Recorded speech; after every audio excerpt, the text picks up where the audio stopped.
स्वागत है आप सभी का स्टेट पीसीएस क्लासेस में और डेली करंट अफेयर के इस सेशन में। तो उम्मीद करते हैं आप सभी अच्छे होंगे।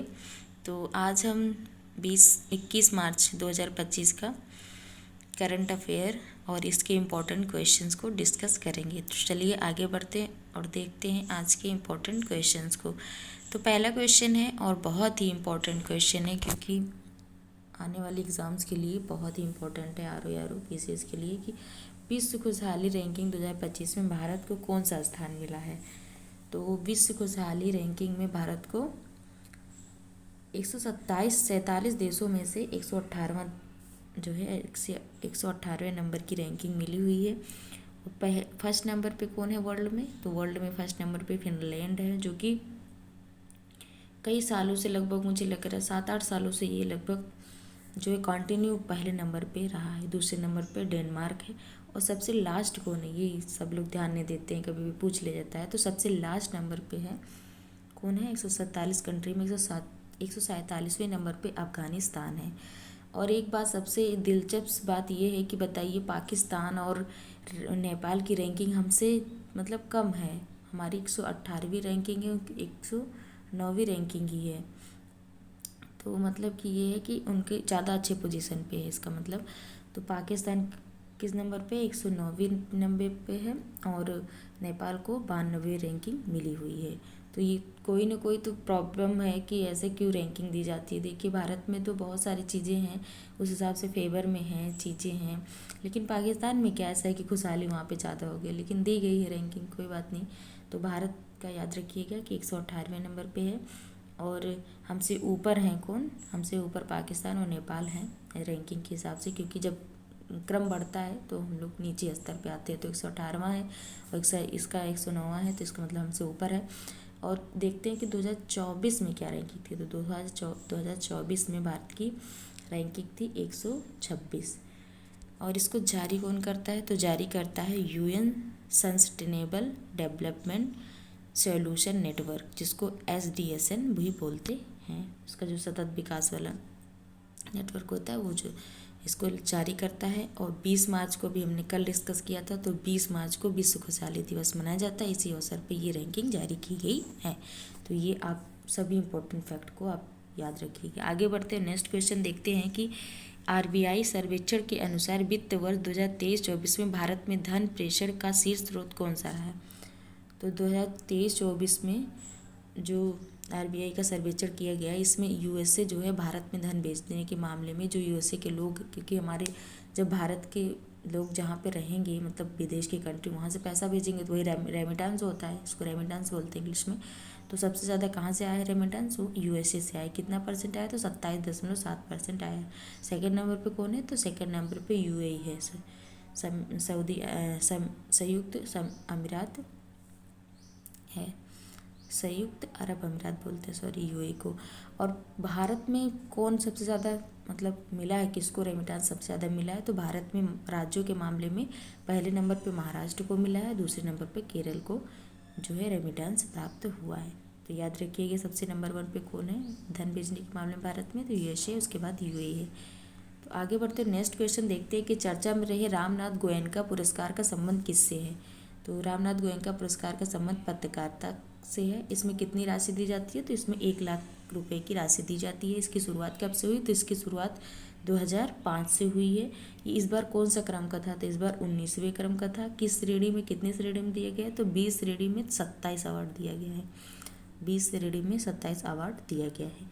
हिंदी में किसको दिया गया? तो हिंदी में मट्टालिका झा को मिला है, जो को डंकी मार्ग कवरेज के लिए। डंकी मार्ग कवरेज का मतलब है कि USA में जो अवैध प्रवेश थे उस पर इन्होंने कवरेज किया है, तो इनको जो है रामनाथ गोयनका पुरस्कार दिया गया था। आगे बढ़ते हैं नेक्स्ट, नहीं और भी देखते हैं कि पत्रकारिता का अवार्ड कौन कौन से और होते हैं। तो पुलित्जर जो अवार्ड होता है वो भी क्या होता है? पत्रकारिता का अवार्ड होता है। चमेला देवी पुरस्कार, ये भी इससे रिलेटेड है। और गौरी लंकेश पुरस्कार, ये भी पत्रकारिता से संबंधित है। तो ये तीनों ही पत्रकारिता से संबंधित है। आगे बढ़ते हैं, नेक्स्ट क्वेश्चन देखते हैं कि $8 ट्रिलियन की अर्थव्यवस्था बनाने के लिए महाटेक स्थापित करने की घोषणा किसने की। तो महाराष्ट्र के CM जो कौन है? देवेंद्र फडणवीस ने ये पहल शुरू की है। इसमें है कि इस योजनाओं को मतलब गति देने के लिए और इसका क्रियान्वयन सही से करने के लिए महाटेक को स्थापित किया गया है, जिससे कि उनकी जो अर्थव्यवस्था $1 ट्रिलियन बन सके। देखिए अभी जितने भी भारत के राज्य हैं वो अपने अपने मतलब अर्थव्यवस्था को बढ़ाने के लिए, आगे आने के लिए सब अपना प्रयास कर रहे हैं। तो जैसे यूपी ने भी $1 ट्रिलियन बनाने के लिए, $5 ट्रिलियन बनाने के लिए अपना लक्ष्य रखा है। तो इस तरह से ऐसे ही हर राज्य कर रहे हैं।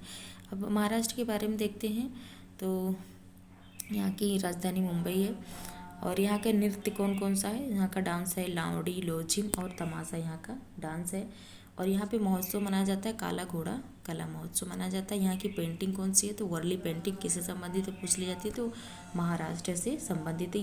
ये सभी स्टैटिक पोर्शन है। आप लोग को ये इसके साथ में ये सब चीज़ें मिल जा रही, बहुत बड़ी बात है। मतलब कि बहुत अच्छा है आप लोगों के लिए कि आप इसका रिवीजन साथ में होता रहेगा, क्योंकि करंट से रिलेट करके जब आप पढ़ते हैं ना तो चीज़ें जल्दी याद हो जाती है। तो इसलिए आप लोग ज़रूर वीडियो को देखिए।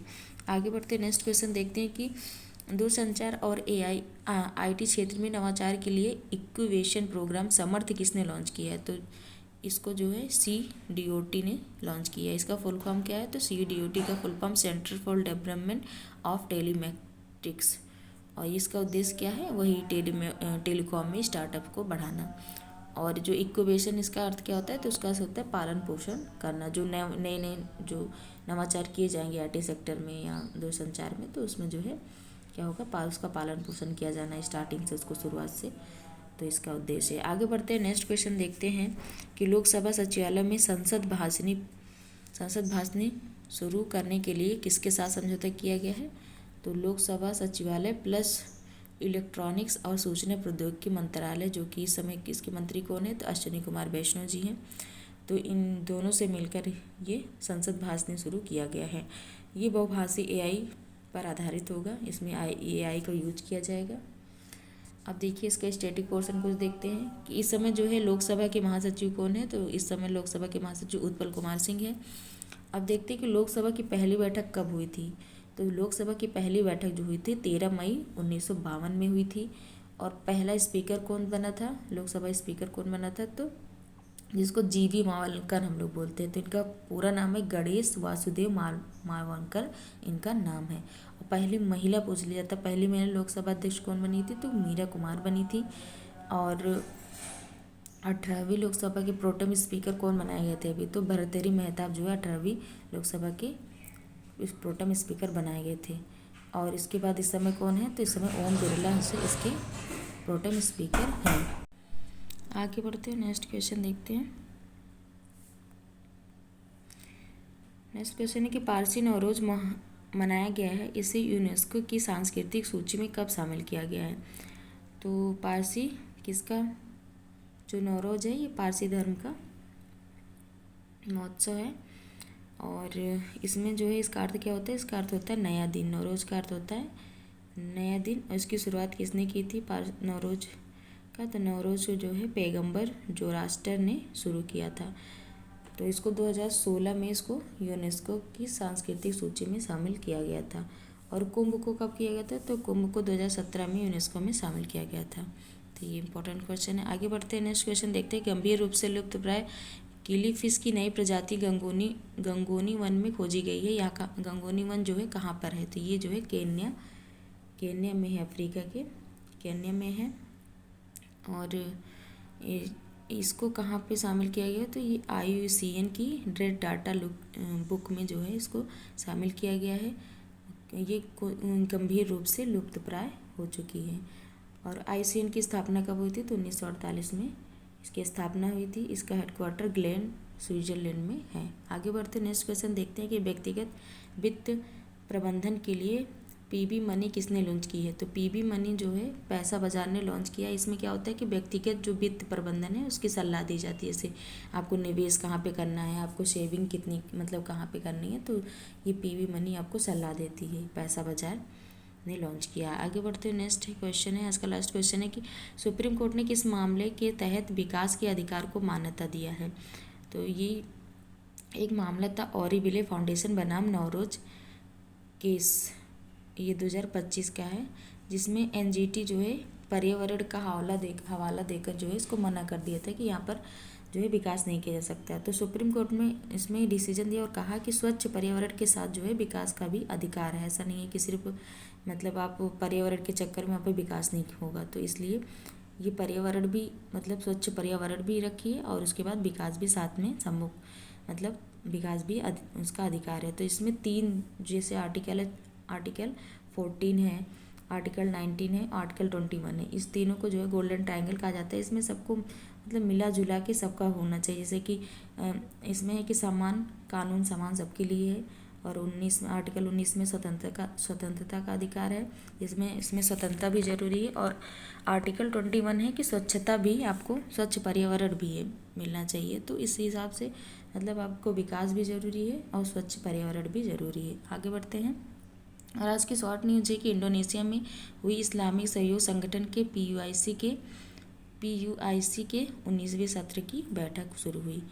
तो आज के सभी इंपॉर्टेंट क्वेश्चन रहे। तो आप लोग वीडियो देखते रहिए और चैनल को शेयर और सब्सक्राइब करिए। Thank you so much.